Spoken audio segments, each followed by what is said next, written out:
Hello guys, आज हमें 5.1 का फोर्थ क्वेश्चन करना है। 3 क्वेश्चन मैं पहले वीडियोस में करवा चुकी हूँ।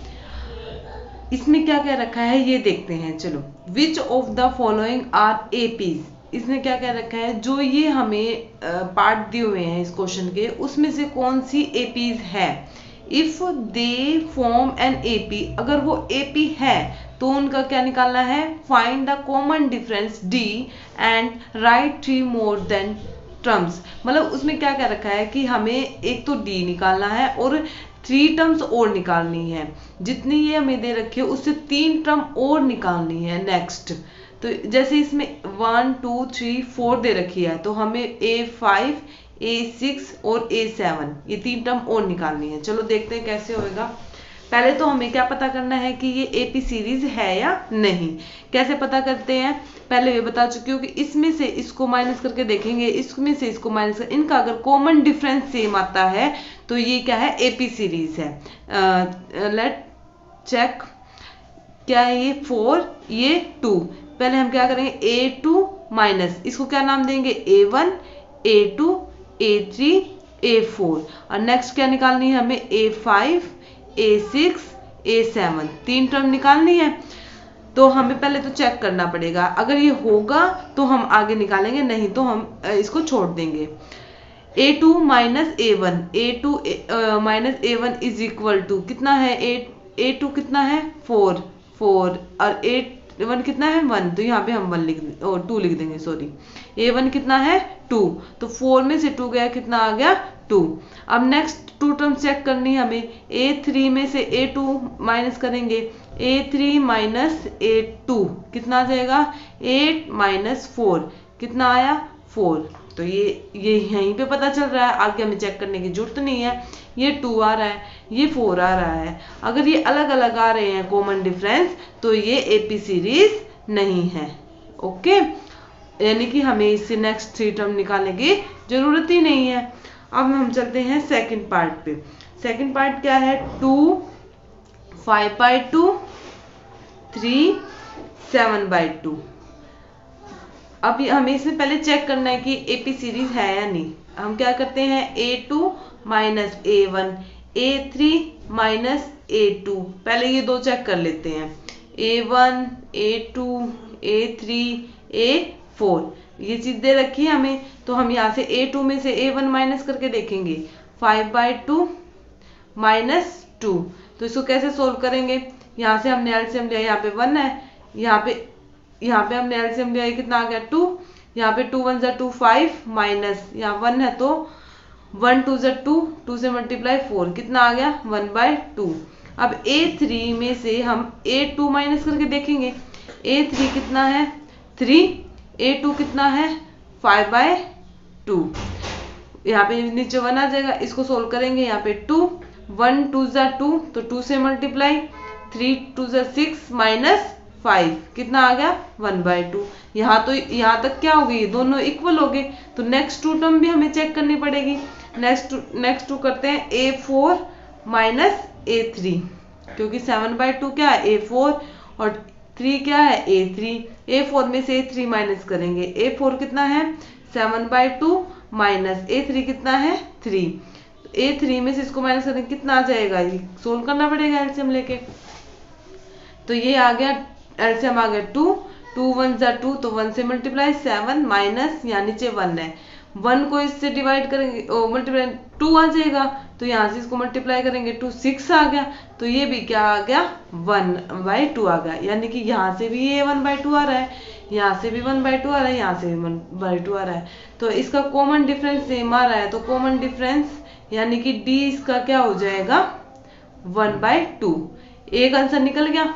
अगर ये सेम है, कॉमन डिफरेंस 1/2 अगर सेम आ रहा है, तो इसकी हमें क्या निकालना है, A5 A6 और A7। अब हमें क्या करना पड़ता है, A5 A6 A7 के मैंने बताया था, A5 के लिए A+4D पहले मैंने बता रखा है पहले वीडियोस में, उसे ध्यान से। A6 के लिए क्या करना पड़ेगा, A+5D। A7 is equal to A+6D। अब हमें क्या निकालना है, A5। हमें क्या चाहिए, A और D। 4 वैसे एज इट इज रख देंगे क्योंकि एक डिजिट है।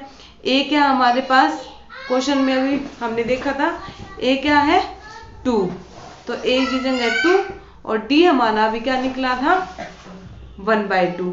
D क्या निकला था 1/2, तो D इज इक्वल टू 1/2। अब हम इसमें ऐसे ऐसे जैसे लिखा हुआ वैसे पुट करते जाएंगे। पहले हम निकाल लेंगे A5। A5 क्या है, A प्लस 4D। A की जगह क्या रखेंगे 2 प्लस 4 एज इट इज, या इसका मतलब क्या होता है मल्टीप्लाई, और D की जगह क्या लिखेंगे 1/2। 2 से ये 2 कट गया, 2 2 2 4, 2 प्लस 2 कितना आ जाएगा 4, तो A5 हमारा क्या निकल गया 4। नेक्स्ट A6 कैसे निकालेंगे, A प्लस 5D। A कितना हमारे पास 2 plus 5 as it is multiply, D कितना है 1/2, यानी कि 2 प्लस 5 1 जा 5, 5/2। और हम एलसीएम लेंगे 2। अब यहाँ पे कितना 1 1 2 जा 2, यहाँ पे 2 मल्टीप्लाई 4 प्लस 5, 2 1 जा 2, कितना आ जाएगा 4 प्लस 5 9/2। इतना समझ आया। इसके बाद हमें क्या निकालना है A7। A plus 6D। A कितना है 2 प्लस 6 इंटू D कितना है 1/2। अब हमने जो निकाला था, ठीक है, तो 2 प्लस 6 1 जा 6, नहीं इससे काट भी सकते हैं हम, 6 2 3 जा 6, तो यहाँ पे 3, तो कितना आ जाएगा A7 5 आ जाएगा।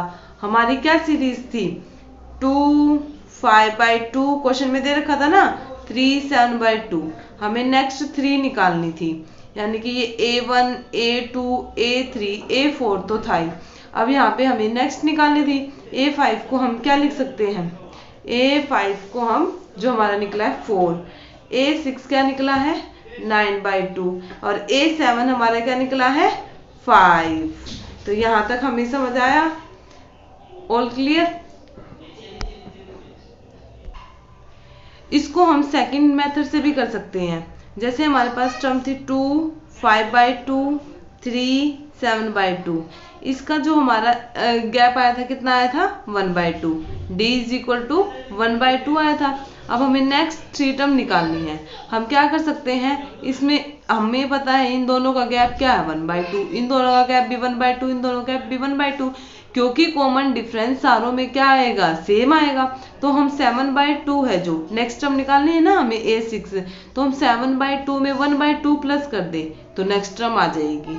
जो आपको अच्छा लगे वो करना, लेकिन ऐसे करोगे तो एग्जाम में अच्छे से आप वहां पे लिख पाओगे और पूरा भी कंप्लीट भी हो जाएगा, ठीक है। 7/2 प्लस 1/2, तो यहाँ पे 2 और 7 प्लस 1 एज इट इज 8/2, और इसको कट करेंगे तो कितना आ जाएगा 4, तो यानी कि नेक्स्ट टर्म कितनी आ गई 4। ऐसे ही हम अब 4 आ गई, अब 4 में फिर 1/2 प्लस कर दो, प्लस 1/2, यहाँ पे 1 है 2 एलसीएम लिया, यहाँ पे मल्टीप्लाई 2, तो 8 प्लस 1 कितना आ गया 9/2, तो यहाँ पे क्या आ जाएगा 9/2। ऐसे ही हम नेक्स्ट कर देंगे, अब 9/2 में प्लस 1/2 कर देंगे, 9/2 प्लस 1/2 इज इक्वल टू 2, और यहाँ पे कितना है 9 प्लस 1 इज इक्वल टू 10/2, और इसको कट करके कितना आ गया 5 आ जाएगा। इतना क्वेश्चन सोल्व हो गया, यानी कि नेक्स्ट टर्म कितना आ गई 5। उन्होंने 3 टर्म पूछी थी, हमने 3 टर्म निकाल दी। जो आपको अच्छा लगे वो मेथड कर सकते हो, ये वाला भी और ये वाला भी।